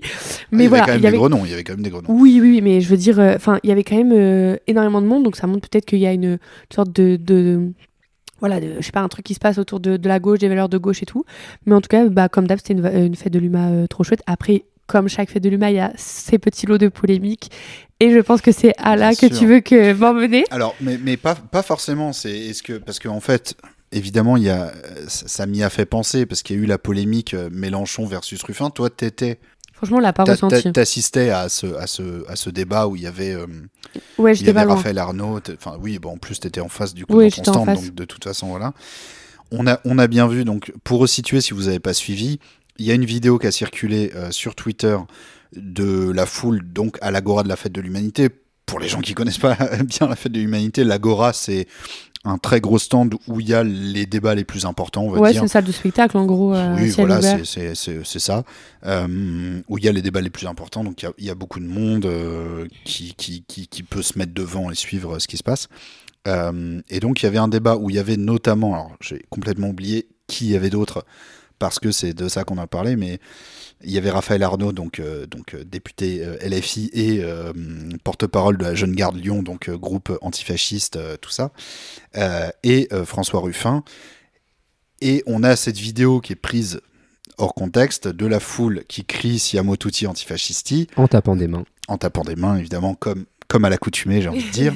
La vidéo filme d'abord la foule et ensuite fait un peu un zoom sur Ruffin qui regarde un peu ses chaussures. Et la vidéo était partagée en laissant entendre que la foule disait ça pour s'opposer à Ruffin. La réalité, après tous les gens qui étaient sur place, Raphaël Arnaud a fait une intervention où il a rappelé que l'antifascisme, ça devait être vraiment un peu le nerf de la gauche, etc., surtout en ce moment. Et du coup, la foule a lancé ça. Et voilà. Et en fait, il y a eu ce débat-là de dire, oh là là, mais les gauchistes chiants qui disent que Ruffin est un facho, faut pas exagérer, blablabla, ça c'est à cause de Mélenchon. En fait, les droitards, ils aiment trop commenter la fête de l'UMA et tout. Les chaînes, elles viennent 2 heures et elles sont en mode trop de polémique et tout, alors qu'en fait, c'est pas du tout. Enfin, les gens là-bas, ils vivent pas du tout ça de la fête de l'UMA. En plus, la fête de l'UMA, c'est quand même une ambiance particulière. L'Agora, ça s'échauffe tout le temps, c'est normal, ça applaudit, etc. Enfin, on dirait un congrès syndical et ou de partis politiques. Enfin voilà, c'est vivant en fait, c'est la fête de l'UMA et donc il n'y a pas eu de drama Ruffin, Arnaud. Après il y avait des gens vénères contre Ruffin par rapport à ses pages dans son livre, on en reparlera peut-être, où il oppose, entre guillemets, enfin, en gros, il dit que Mélenchon a oublié son électorat rural, / blanc, les ouvriers blancs des campagnes, etc. Ça, on en reparlera parce que je pense qu'il y a énormément à commenter là-dessus. Mais donc, en gros, voilà pourquoi il y a des gens qui étaient un peu vénères contre Ruffin. Après, la fête de l'UMA, c'est un espace, justement, où c'est plein de gens de gauche très différentes qui se retrouvent. Et c'est aussi ça, la gauche, c'est de débattre entre nous, entre les gens de gauche, pour savoir où on va, pour aussi, parce que les gens viennent pas des mêmes réalités, des mêmes endroits, etc. Donc c'est aussi des débats d'idées, dans la limite de l'antiracisme, contre l'homophobie, etc. bien sûr. Moi, ce que je retiens de la fête de l'UMA, c'est la carte blanche d'Angela Davis, en fait. Genre, tout le monde parle de Ruffin, Arnaud, c'est cool, je m'en fous. Il y a Angela Davis qui est venue, qui a parlé, qui a fait aussi plein de conférences, mais qui a parlé à l'Agora pendant 1 heure et demie. On était tous là, avec, on était samedi à midi, donc on n'était pas tous hyper frais, et on était tous là assis. J'ai jamais vu autant de monde. Il y a dû avoir un écran, ça partait dans les allées, etc. C'était un super moment qui a motivé énormément de jeunes et tout. Enfin, c'était vraiment un trop beau moment où il y avait vraiment beaucoup de tous les âges, mais beaucoup de jeunes. Et c'était trop beau qu'on aurait dit une passation un peu de conseils et de pouvoir en mode allez-y, maintenant c'est votre tour et tout. Enfin, c'était trop beau comme moment et en fait c'est chiant de revenir le lundi et de voir tes darons qui t'appellent en mode apparemment il s'est passé à la fête de l'UMA alors que toi t'as pas du tout passé le même week-end en fait. C'est ça, et puis tout ça, ça vient justement, on va parler de ça, je pense, les pages du bouquin de Ruffin, parce que du coup, Raphaël Arnaud, en plus de rappeler que l'antifascisme, c'est le nerf de la gauche, il parlait aussi de l'antiracisme. Et en fait, ça fait suite au livre de François Ruffin, où en fait, il parle de sa campagne électorale, et il émet l'idée que, en fait, il témoigne que quand en fait il allait tracter pour le nouveau Front Populaire, quand c'était pour aller tracter auprès d'ouvriers blancs, de prolétaires blancs, le tract Mélenchon, il les faisait, c'était repoussoir, mais que dès qu'il allait chez des personnes racisées, donc d'origine noire ou arabe, le tract Mélenchon, dans les quartiers, c'est ça, dans les cités, en fait ça, c'était un aimant, le tract Mélenchon, et en fait, du coup, en fait, il admet avoir fait campagne. Oui, mais c'est ça qui est ouf, parce que moi, c'est ça qui m'a rendu fou, c'est que Ruffin, vraiment, il a sorti un livre pour dire franchement, moi, j'ai honte parce que quand j'ai fait campagne, Dans les quartiers, je montrais le bulletin Mélenchon, et dans les villages, je montrais un autre bulletin où il n'y avait pas Mélenchon, et franchement, j'ai eu honte parce que c'est une façon raciste de le faire et tout et tout. Puis après, il a été invité dans les médias et les gens disaient, au lieu de lui demander, mais du coup, pourquoi t'as fait ça ? Parce que vraisemblablement, t'étais seul dans le NFP à faire ça, en fait. Et les gens étaient là en mode, ah, c'est terrible, Mélenchon. Mais je veux dire. Mais Mélenchon n'a rien fait là, en plus. Non, oui, voilà, c'est ça. C'est que les gens disent, ah ouais, mais ça, c'est à cause de Mélenchon. Et en vrai, mais moi, j'ai fait campagne, du coup, pour le NFP dans l'Essonne, dans une ville qui, pour le coup, alors évidemment, c'est pas le milieu rural, mais c'est vraiment une ville de banlieue où il y a les quartiers pavillonnaires très très très tranquilles et des cités qui sont très tranquilles aussi en réalité, mais par contre qui sont habitées par des personnes issues de l'immigration, des personnes de milieux populaires, etc. Et on a fait campagne et du porte-à-porte dans les deux cas, et c'était le même bulletin et les mêmes arguments, en fait. Il n'y a pas besoin de faire à la couleur, quoi, au faciès. C'est ça. Et donc, en fait, c'est une question qui relève de... c'est trop de sujets en même temps, mais déjà moi Ruffin, Mélenchon, franchement je m'en tape un peu, mais je connais très bien la Cambrousse, c'est ce que j'allais dire, parce que je connais très bien Flixcourt, parce que je connais très bien le nord de la France. Flixcourt, c'est entre Amiens et Abbeville, non? C'est un truc comme ça. C'est ça, et Flixcourt, c'est la ville, c'est à côté de Piquigny, tout ça, c'est des petites villes à côté d'Amiens, et c'est la Circo de Ruffin, Flixcourt. Oui. Et je connais pas que le nord de la France, parce que j'ai grandi dans le Poitou-Charentes, pareil, dans de la Cambrousse. Et en fait, déjà, le premier truc d'opposer... après, parce que Ruffin, il a dit ce qu'il a dit, c'est 3 pages dans son bouquin. C'est un vrai truc de critiquer la stratégie à gauche, de comment on va chercher les classes rurales, etc. Mais ça soulève plein de questions. Déjà, les gens qui étaient en mode germinal sur les plateaux télé, alors qu'ils n'ont jamais foutu les pieds dans un truc où il y a plus de 2 cm debout, ça m'a un petit peu énervé, parce qu'ils étaient en mode « Oui, mais les pauvres ouvriers blancs, ils ont été oubliés, personne pense à eux, etc. » Alors déjà, mettez les pieds dans une usine, et ensuite vous me direz si vous voyez une différence. Enfin, évidemment qu'il y a une différence, je veux dire, en termes de racisme, etc. Mais aujourd'hui, foutez les pieds dans une usine, et dites-moi si aujourd'hui les ouvriers ils sont blancs, en fait. Parce que vraiment, tu vas dans une usine de Cambrousse ou dans une usine de banlieue, même si on donne de moins en moins, parce que l'Île-de-France ferme de fou ces usines, mais après il n'y a pas que la banlieue parisienne, bien sûr. Mais en fait, tu as des Noirs, des Arabes, des Asiatiques, des Blancs, parce qu'aujourd'hui, en fait, c'est une population qui est hyper précarisée. Et what a surprise, aujourd'hui, les populations précarisées, en fait, c'est les non-blancs. Et ensuite, donc, ça relève ce débat-là.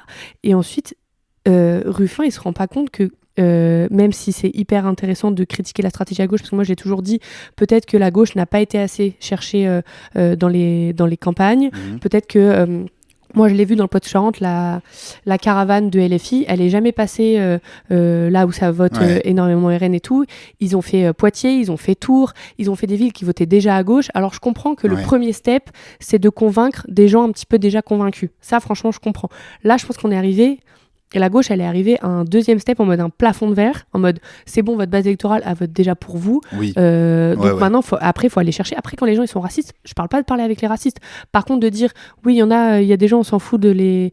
Voilà, en fait, c'est pas les prolos, c'est pas des gens. C'est pas des animaux, c'est pas des sauvages. Tu peux leur parler et tu peux discuter avec eux et en plus, ils comprennent très bien. Et en plus, tout ça, donc les débats sur les plateaux télé et le fait que certains à gauche osent pas parler de racisme, osent pas parler de noirs et arabes, etc. En fait, ça participe au racisme ambiant, en fait. Enfin, faut pas faire semblant qu'aujourd'hui, il y a un racisme crasse qui se développe de fou en France et pas qu'en France. Et donc, du coup, de parler de vote communautaire, de parler de chercher à plaire à certaines communautés, en fait, c'est hyper raciste. Et ça continue à donner des pièces au racisme ambiant et surtout à donner des pièces à des gens qui n'attendent que ça, c'est-à-dire sur les plateaux télé, le RN, pas que le RN d'ailleurs. Et donc du coup, ce débat, il pourrait être hyper intéressant à gauche de comment on va chercher ceux qui ne votent plus, comment on va chercher les classes rurales, comment on va chercher les classes populaires, etc. Mais il est encore... des fois, à gauche, les gens ne se rendent pas compte qu'ils avancent face à un mur, face à un obstacle. Et donc, du coup, il y a des débats que tu as entre gauchos autour d'une table parce qu'il faut avancer et voir comment on peut faire. Et tu as des débats que tu as sur la place publique et de faire attention avec les obstacles en face de toi et les préjugés racistes et qui va embrayer derrière pour pour alimenter une polémique, quoi. Et donc du coup, tout ce débat était hyper dommage parce qu'en fait, on est complètement passé à côté de l'enjeu du débat, qui est les prolos aujourd'hui, ils sont en train de crever en fait, et ils sont noirs, arabes, asiatiques, blancs en fait, tout simplement. Et en plus, Angela Davis expliquait que le déclassement que vivent par exemple les ouvriers blancs aux États-Unis, parce qu'elle parle des États-Unis, en fait, c'est simplement ce qu'ont vécu les noirs et les arabes. C'est juste que au fil du temps et au fil du déclassement et au fil de la mondialisation, ça arrive aussi aux blancs en fait. Oui, c'est ça, de toute façon, c'est cyclique et mouvant dans les endroits. Dès qu'il y a une région qui va être spécialisée dans un truc qui s'effondre, et hop, elle se retrouve dans ce truc-là avec de la précarité alors qu'il n'y en avait pas avant, et c'est des populations différentes et tout. Ça, le terme de vote communautaire, c'est vraiment... Il faut faire attention, en fait, parce que j'aimerais bien avoir un jour cette conversation avec Ruffin, parce que vraiment on vient des mêmes territoires, quoi, mais en fait ça sert à rien de plaire aux racistes, vraiment c'est pas ça qui va faire gagner des voix à la gauche. Le racisme ça se combat, genre, c'est... Et je suis mal placée pour dire ça parce que moi, je suis pas du tout concernée par la question J'ai raciste. cru que t'allais dire parce que je suis pas du tout raciste. Non, mais je veux dire, moi je suis blanche, j'ai le privilège blanc de fou, tu vois, sûr. Mais je pense que c'est... Enfin, faut vraiment... qu'à gauche, les gens, en fait, ça sert à rien de plaire aux gens de droite, en fait. C'est pas comme ça que vous aurez des voix. En dive. Non, j'approuve. Elle a raison. En tout cas, ça sert à rien d'aller chercher les voix que le RN a déjà récupérées. En tout cas, ouais, moi... Évidemment que ce serait génial si au moins la moitié des gens qui ont voté RN aux dernières élections... soit convaincu parce que dit la gauche un jour et dit putain mais en fait ils ont raison, c'est débile de voter RN. Évidemment ce serait génial, mais c'est vrai que se focaliser sur ça c'est contre-productif, effectivement, selon moi. Mais bon, après dire que c'est des voix perdues pour toujours, j'espère pas. Je sais pas ce qu'il en est, ou si... Bon, j'espère pas, mais après... Je suis pas non plus un fin stratège politique. Mais voilà, moi demain je suis très intéressé par ce qu'a raconté Lisa. C'est effectivement c'est. Demain, moi je suis militant insoumis dans la Somme avec Ruffin. Il me demande qu'on aille faire du porte-à-porte avec des gens qui votent RN, mais ça va pas à la tête. Enfin, lui, il veut le faire, s'il veut, et il peut. Il est blanc. Mais en fait, moi je me verrais pas le faire. Et en fait, je comprendrais pas l'intérêt de le faire. En tout cas, en tant que personne racisée, tu vois, tu me demandes d'aller convaincre des gens racistes de plus être racistes. Bah non, je le fais pas. Enfin, moi, je repense à une conversation que j'ai eue récemment avec une amie de mes parents qui m'a avoué qu'elle votait RN, que pour elle, le RN, c'était pas d'extrême droite, etc. Et en fait, j'ai essayé de convaincre, de dire, non, c'est d'extrême droite et plein de choses, ça marche pas. Ces gens-là, ils sont dans leur idéologie, ils sont convaincus que tous les problèmes viennent des immigrés. Ça sert à rien d'aller... Enfin, pour moi, ça sert à rien d'aller chercher des voix, d'essayer de convaincre ces gens-là, ça marche pas. En tout cas, maintenant, dans l'urgence, faut pas mettre son énergie à aller faire du porte-à-porte directement, quoi. Non. Je suis peut-être moins dans le ça sert à rien. Par contre, je comprends le fait de pas exposer les gens racisés au racisme, en fait. C'est hyper logique de pas envoyer des militants racisés face à des gens qui vont être racistes. Par contre, je pense qu'il y a pas forcément d'aller parler aux électeurs RN, parce que nous, on l'a fait un peu aux médias. Je sais que mon collègue Jamie est allé parler à des électrices RN en disant mais pourquoi vous votez Bardella, etc. Et au début, ils expliquaient oui, mais les problèmes économiques et tout. Il fait ok, dans ce cas-là, il y a un vrai débat. En fait, non, sachez que Bardella, c'est un gros libéral, etc. Et après, on se dit oui, mais... Et au bout de 3 oui, mais tu fais... Et en fait, leur problème, c'était l'immigration. Voilà. Et en fait, ça fait chier parce que d'un côté, tu te dis, j'ai pas envie de parler au racisme parce qu'en fait, on va pas demander aux gens, s'il vous plaît, je vous en supplie, arrêtez d'être raciste.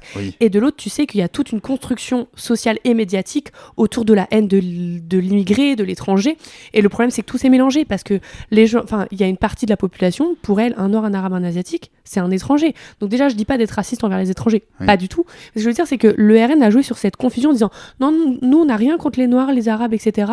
Notre problème, c'est simplement les gens en situation irrégulière. Et en fait, plus ils parlent et plus ils veulent faire un amalgame et pour en fait juste avoir un projet de blanc. C'est ça, petit à petit, ils grignotent. Au début, c'est les gens en situation régulière, après, c'est les OQTF, après, c'est les gens en centre de délinquance, puis au final, c'est tous. Donc, je pense qu'il y a un vrai travail à faire là-dessus. Moi, je sais que, encore une fois, je viens de la cambrousse profonde. Et en fait, je parle avec les gens qui ont une certaine intelligence. Parce qu'en fait, j'ai pas envie de verser non plus dans le mépris de classe. Je parle pas du racisme, je vais parler par exemple du sexisme, parce que pour le coup, c'est un truc qui me concerne. Et j'ai bossé 1 an et demi à l'usine avant de devenir journaliste à temps plein.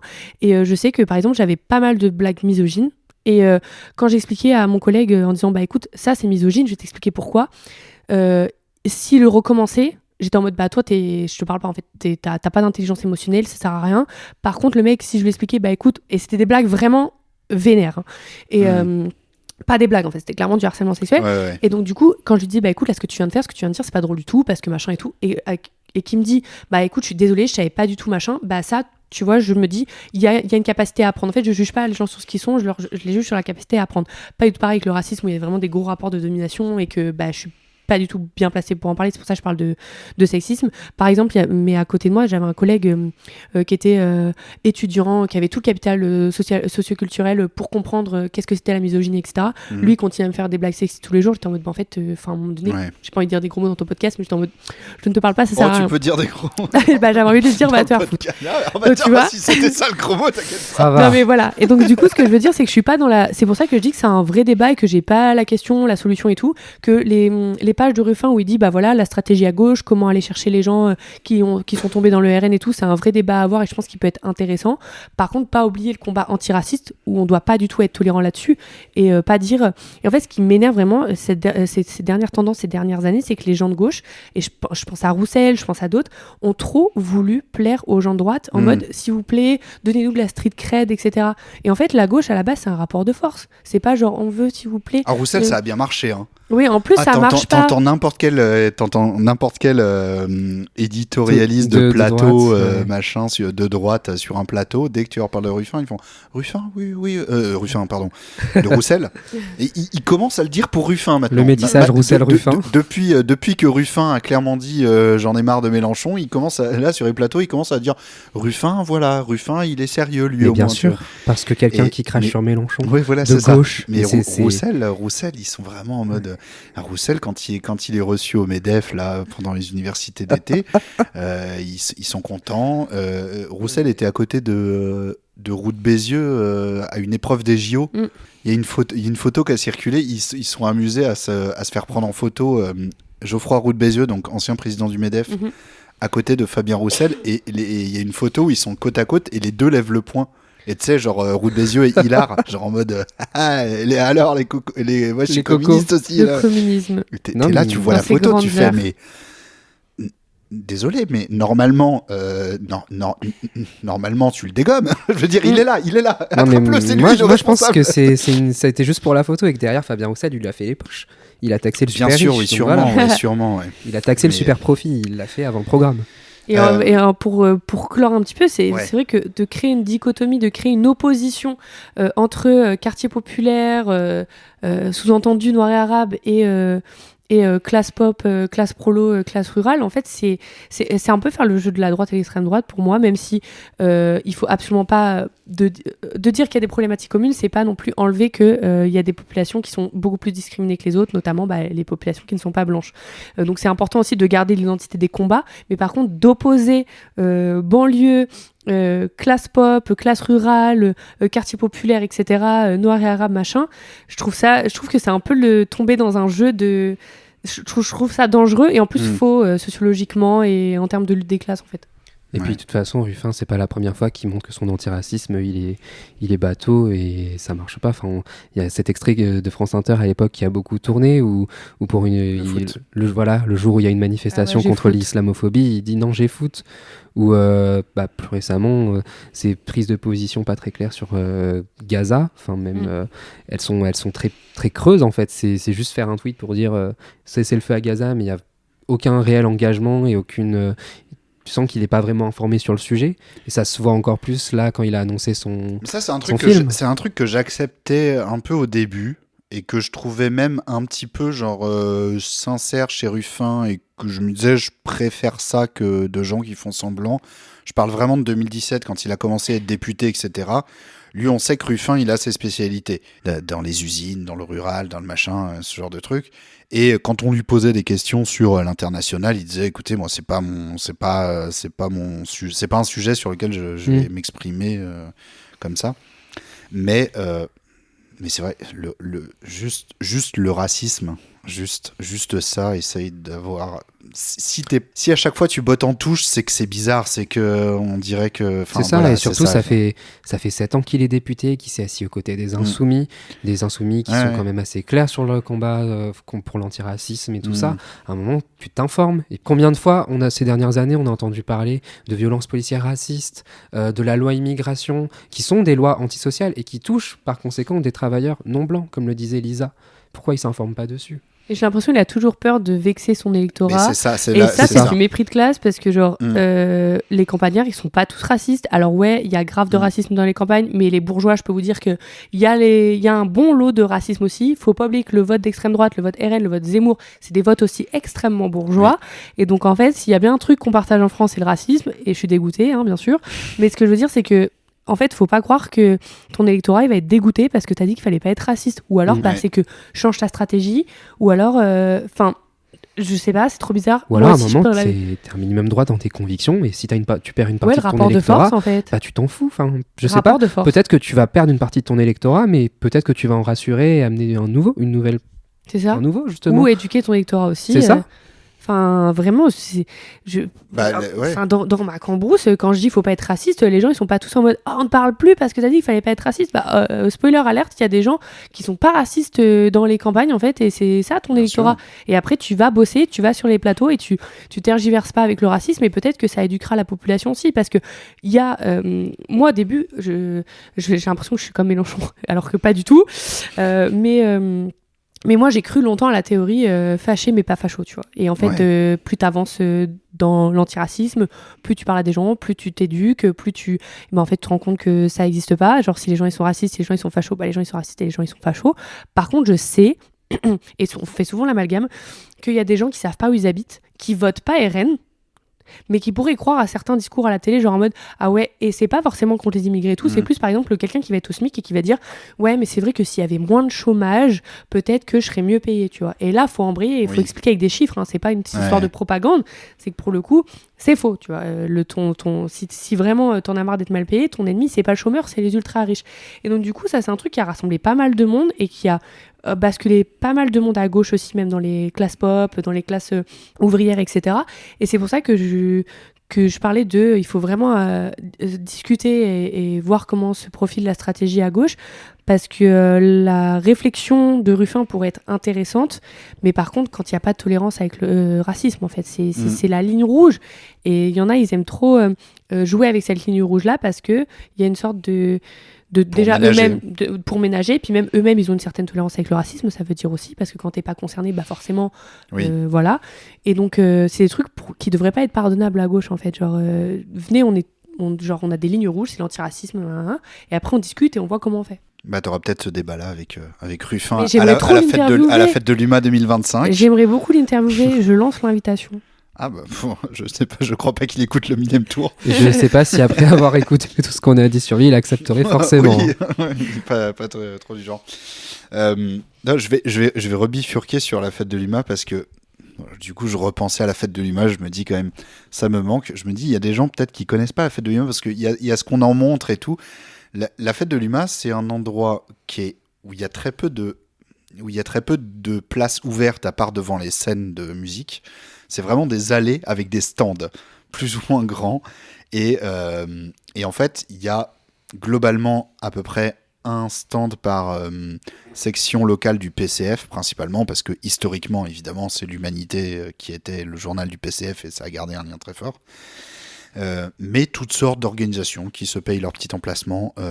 Il y a vraiment de tout. Et on parlait des débats à la fête de l'Humanité, ce que les gens voient parce que les médias disent à la fête de l'UMA il y a eu ça qui s'est passé et tout, mais il se passe tellement 1 milliard de choses à la fête de l'UMA, parce que en fait quasiment chaque stand organise son petit programme avec soit des petits concerts, soit des débats, des choses comme ça. Et tu peux très bien avoir ce débat-là avec Ruffin et Raphaël Arnaud à l'Agora, et puis 5 allées plus loin, t'as un stand de la Ligue révolutionnaire de la Moselle où t'as genre 2 vieilles qui discutent sur quel type de corde pour pendre les patrons. Non mais vraiment, c'est meilleure ça, image de la fête de l'UMA. C'est ça la fête de l'UMA, c'est ça, c'est que tu peux très bien avoir à un endroit vraiment le stand des écolos qui font un karaoké sur Britney Spears, et à côté ça quoi, vraiment genre des obscures organisations de gauche qui ont un petit stand et qui font un petit débat devant 3 personnes pour se poser ce genre de questions.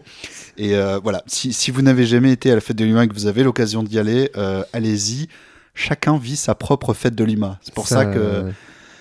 Ça me donne envie. Moi, je l'ai toujours pas faite. Tu peux pas dire à quelqu'un, alors c'était bien la fête de l'UMA cette année. Tu demandes, c'était bien ta fête de l'UMA, parce Exactement. que ce n'est pas possible. Il n'y a pas 2 personnes qui ont la même fête de l'UMA, sauf si on se quitte pas, quoi. Et surtout méga sous-côté, parce que j'y suis pas allée au début, mais aller absolument, parce qu'à l'époque où c'était à la Courneuve, c'était vraiment à l'autre bout de où je traînais. Ah oui. Mais par contre, aller absolument au village du monde, c'est génial, genre c'est vraiment trop bien. On y mange. Il y a de tout à bouffer. Hein, voilà, c'est incroyable. De toute façon, ça porte très bien son nom, et surtout même pour sa culture militante, les rencontres, etc. Des super belles expos photos, des trucs à acheter aussi, parce que ça fait vivre les collectifs, etc. Au-delà de la nourriture, parce qu'on sait qu'on aime beaucoup aller au Village du Monde pour ça. Et quand on est en festival, on aime bien manger, etc. Voilà, au Village du Monde, on fait 5 repas. Voilà, c'est clair. Mais il y a aussi une belle culture militante et des trucs trop intéressants à apprendre, des combats qu'on connaîtrait pas si on n'était pas passé devant le stand et tout. Je pense là, ça fait beaucoup plus de bruit, mais l'agent orange, etc. C'est vrai qu'il y avait un gros stand au Village du Monde. Il y avait genre 1 milliard de stands palestiniens. Enfin, il y avait Soudan, Congo. Il y a des centaines de stands. Oui, voilà, si je commence à tout citer, j'ai pas fini. Il y a des centaines de stands de plein de choses, soit d'assaut, de section locale. T'as un stand par département, globalement français, et de plein de pays. Et après, plein d'assauts qui ont des stands. Voilà, et comme tu dis, il y a des expos, il y a des petits concerts. J'ai des souvenirs de concerts géniaux qui n'étaient pas du tout sur les scènes, qui n'étaient pas du tout genre des concerts de la fête de l'humanité, qui étaient juste dans un stand où on était 20, mais c'était génial. J'ai eu des échos de performances de danse palestinienne et aussi performances drag apparemment qui étaient assez chouettes. Donc, je te crois.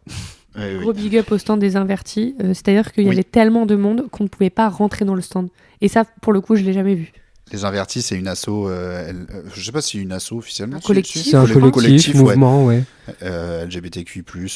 Je les vois beaucoup en manif, moi, surtout. Ils sont très présents en manif. Le cortège des Invertis à chaque fois. C'est ça, ils sont très présents en manif avec leurs pancartes, toujours un peu à faire de l'humour avec les thèmes de la communauté LGBT et puis avec ce qui se passe en politique. Moi, j'aime beaucoup leur DA et tout ce qu'ils font. Bon, on va pas tarder à clore ce 1000e tour, saison 3, épisode 2. Est-ce que vous voulez parler de quelque chose pour finir, soit de quelque chose à promouvoir de votre côté ou pas Ouais, moi je pense, je vais commencer. Lisa l'a évoqué, l'agent orange. Ouais. Donc pour ceux qui connaissent pas, il y a un collectif qui s'appelle le collectif Vietnam Dioxine, qui est un collectif créé par la militante Trentonia, qui est une militante et ancienne journaliste vietnamienne qui couvrait en fait le conflit de la guerre du Vietnam entre les Vietnamiens et les Américains. Et en fait, il faut savoir qu'à cette période, les Américains ont déversé beaucoup de produits chimiques, dont l'agent orange. Les conséquences de ce déversement, ça a été l'apparition de beaucoup de maladies génétiques, tant internes comme des cancers, mais aussi des malformations externes chez les enfants qui sont nés après ce phénomène. On parle de plusieurs millions de victimes, encore à l'heure actuelle.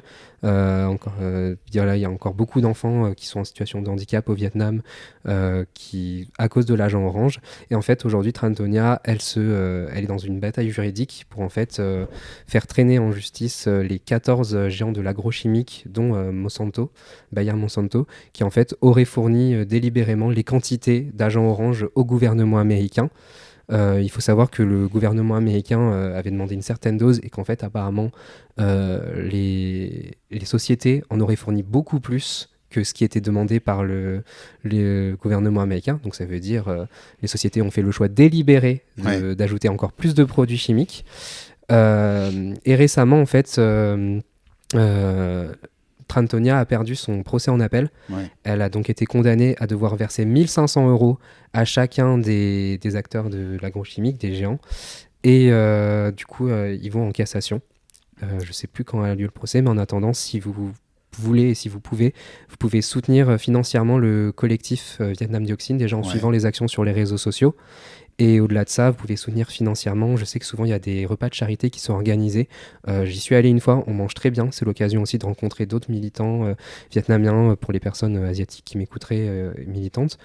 Et c'est un bon moyen de soutenir financièrement. Vous pouvez aussi rejoindre le collectif pour aider à de la communication, à de la création de contenu.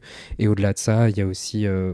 Ils sont aussi pas mal présents en manifestations et ils organisent eux-mêmes leurs propres manifestations ou rassemblements en soutien à Trantonia. Mais je mettrai les liens Merci pour rejoindre ça. Et aussi, je ne sais plus si tu l'as dit au début, mais pour expliquer ce que c'est l'agent orange, en fait, il balançait ça en masse sur les forêts pour faire crever toutes les feuilles des arbres et toutes les plantes pour... en fait, voir les villages et pouvoir ensuite les dégommer à la bombe, quoi. Localiser aussi les soldats et tout et les populations civiles. Voilà, parce qu'il disait, les gens, ils se cachent dans la forêt. En fait, on voit rien. On survole, on voit rien parce qu'il y a des arbres partout et du coup, on voit pas là où ils se cachent. Donc, on va faire crever toute la végétation avec un puissant agent chimique. Comme ça, on verra où est-ce qu'il faut tirer. Spoil, si ça fait crever des littéraux arbres, ça peut aussi faire crever des humains. Et donc, c'est ça le truc de l'agent orange. C'est vraiment un truc saloperie qui a été versé en masse, quoi. C'est ça. Et aussi, Trantonia, elle se bat pour que, en fait, il y ait un petit peu, je sais pas comment ils appellent ça, mais une sorte de devoir de reconnaissance, un petit peu, d'hommage qui soit rendu à toutes les victimes et qui est aussi une sorte d'hommage qui soit inscrit dans notre calendrier national au niveau de la France aussi. Parce que la France... La France a aussi une grande histoire coloniale avec le Vietnam. Oui, voilà, c'est ça. C'est ça. La France a son bout d'histoire dans cette histoire de guerre du Vietnam, parce qu'il y a du coup la guerre d'indépendance d'Indochine qui part de là aussi et qui a été un peu un marchepied à la guerre du Vietnam. Ça me fait penser d'ailleurs que chaque année, je crois que c'est début mai, j'ai plus le jour exact, mais cette année on célébrait les 70 ans de la bataille de Dien Bien Phu. Donc c'est la bataille où les Vietnamiens ont gagné contre les soldats français. Et en fait, à ce moment-là, il y avait eu plein de posts, autant des macronistes qu'aussi de l'extrême droite, qui étaient en mode hommage à nos soldats français morts pour la France. Ouais, morts en Indochine. Morts en Indochine pour la France, okay, voilà. Ouais. Ça me fait rire à chaque fois, mais voilà, qu'on soit encore dans cette pensée coloniale. Et de toute façon, ça s'illustre aussi avec tout ce qui se passe en Kanaki récemment, là où il y a eu 2 morts ces derniers jours, ou même en Martinique, quoi. Oui, il y a des trucs qui se passent aussi là-bas. On n'a pas pu parler de tout, mais en même temps, c'est très compliqué. C'est très compliqué de couvrir toute l'actualité politique. Dans un autre épisode, Lisa, tu voulais ajouter quelque chose promouvoir quelque chose. Un truc à promouvoir, un projet, je ne sais pas quoi. Oui, nous, aux médias, un média indépendant pour lequel je travaille, on avait fait un gros dossier financé, bossé en partenariat avec plein d'autres médias indés, en fait, parce qu'on est une chaîne télé et il y a plein de médias indés qui sont des presses écrites ou qui font des vidéos. Et en fait, on avait déposé notre dossier auprès de l'Arcom pour avoir un des canaux TNT remis en jeu pour 2025. Si possible, le 16. Et donc du coup, le dossier, vraiment, on remplissait quand même tous les critères qui étaient écrits noir sur blanc par l'Arcom. Notre dossier a été refusé et du coup, on emmène le dossier en recours devant le Conseil d'État, pas en mode s'il vous plaît mettez le média sur la TNT, mais plus parce qu'en fait on a découvert que c'était un procédé hyper antidémocratique, en fait, les attributions de chaîne. What a surprise, c'est un peu le thème de ce podcast. Mais du coup, en fait, on voit qu'il y a des chaînes qui ne respectent pas du tout les critères noir sur blanc de l'Arcom, qui ont des canaux ou quoi. On voit aussi qu'il y en a qui ont... CNews a été renouvelé, hein, j'ai envie de dire, à partir de là. Sur 15 fréquences, 6 sont à Bolloré. Sur 15 fréquences, 14 sont à des milliardaires, presque. Donc on se bat pas. Là, ce qu'on va faire, c'est vraiment pas du bénévolat, mais parce que ça va quand même faire parler du média, etc. Et encore, C8 et Énergie 12 ont aussi fait un recours parce que leur renouvellement a été refusé. Et les médias mainstream mettent C8 et Énergie 12 en titre et le média on n'existe pas, alors que c'est un truc gros ce qu'on fait. Et du coup, voilà, donc on a lancé une pétition et on va encore compter sur la force parce que on vit que par des dons, des abonnements et de la force citoyenne, quoi. Donc on va voir ce que rend le recours, mais c'est vrai que ça nous a un peu choqué de découvrir l'attribution des chaînes, parce qu'en fait l'attribution des chaînes, après ça induit tout ce qu'on vient de débattre en fait sur je dis pas que la télé fait la pensée des gens. Il y a un canal qui a quand même été donné à je sais même plus comment s'appelle l'entité Réel TV, pour le milliardaire Kretinsky, avec Eindhoven. Oui, voilà, qui sera globalement a priori la chaîne télé du Printemps républicain. Oui. On aurait pu parler aussi du Printemps républicain, on aurait pu parler du livre de Bélanger, etc. Trop de choses. Mais leur programme, bon, alors j'imagine que dans le dossier qu'ils ont déposé, il y a quand même plus de choses que ce que nous on en sait, mais enfin c'est quand même très flou. C'est vraiment, moi j'ai vu Eindhoven qui dira ce sera la chaîne du vrai débat. Bon allez, t'es là en mode d'accord. Effectivement, quand tu connais le média, tu vois que on se rapproche quand même d'une chaîne qui aurait sa place, quoi.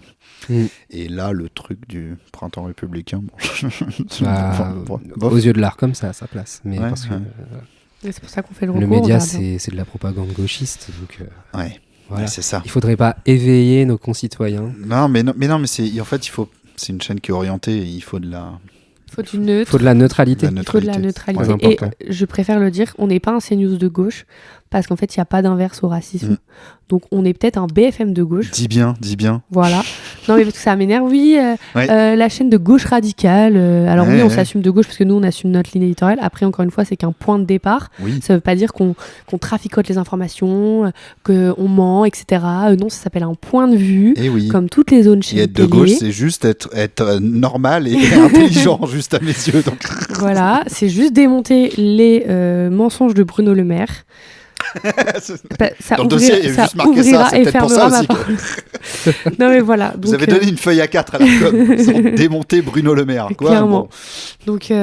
Donc voilà un petit peu. Je pense que c'est un enjeu qui est quand même un petit peu important en ce moment, la démocratisation de l'information. Oui. Donc voilà, on avait plein de partenaires trop cool derrière nous, qui sont encore derrière nous. On a Mediapart, Politis, Street Press et plein d'autres copains que j'oublie.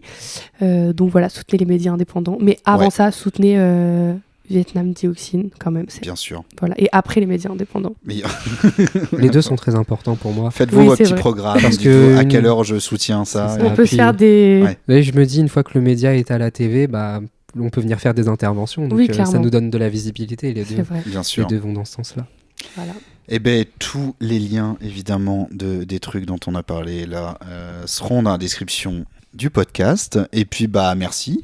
Merci d'être venu au Millième Tour. C'était une première fois pour vous deux. Oui, c'est ça. Ça faisait longtemps que j'avais pas reçu des gens, un plateau full première. Des néophytes. Exactement. Donc, ça m'a fait bien plaisir de vous recevoir. Et puis, à bientôt pour un nouvel épisode du Millième Tour. Ciao.